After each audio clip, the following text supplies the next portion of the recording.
Sinangkapan o pagkabaton sa kinabuhing walay katapusan. Alang sa kasayon sa tanan, ang pinakadako nga desisyon sa tao mao kining kaminyoon.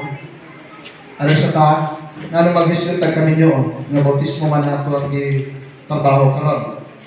Ang pinakadako nga desisyon sa tao mao kining kaminyoon. Kanang nag-ipon-ipon, wa pa nagminyo, gaipon pa na sila. Pero ang kaminyoon, doon pasabot, usahon sila. Ang babae o lalaki, usahon sila. Diya pinaagi sa kasal.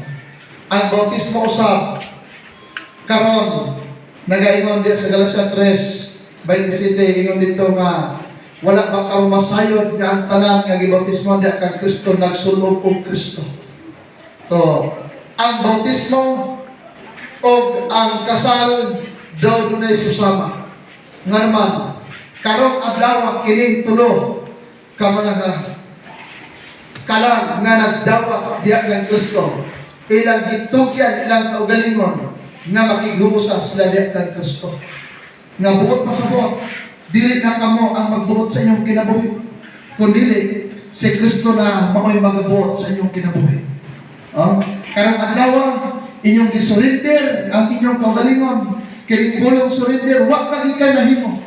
Ngabot pasabot, bisan pagtanang pamaagi sa kinabuhi imong mugdon, parang maluwas ka sa imong kaugalingon lamang, di ka makaluwas sa imong kaugalingon.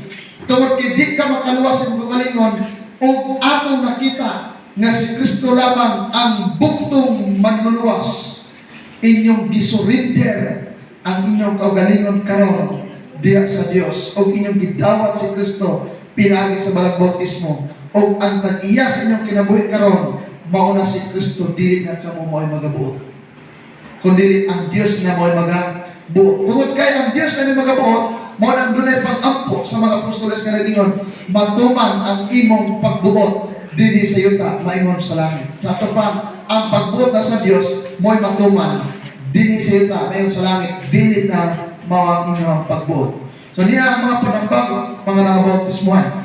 Egon din sa Colosas Kapitulo 5 at 3:5, ingon din busa patyan ninyo ang mga yutan kong butang diha sa sulod ninyo. Patyon, buot pasabot patyon, undangon.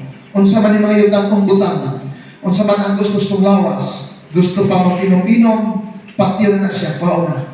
Gusto pa manapako, gusto pa managarilyo, kwao na siya. Gusto pa magapilapil na ng gingon ng abit, ka ng dagang aso, ingon ang Biblia, patyon na siya, kwao na.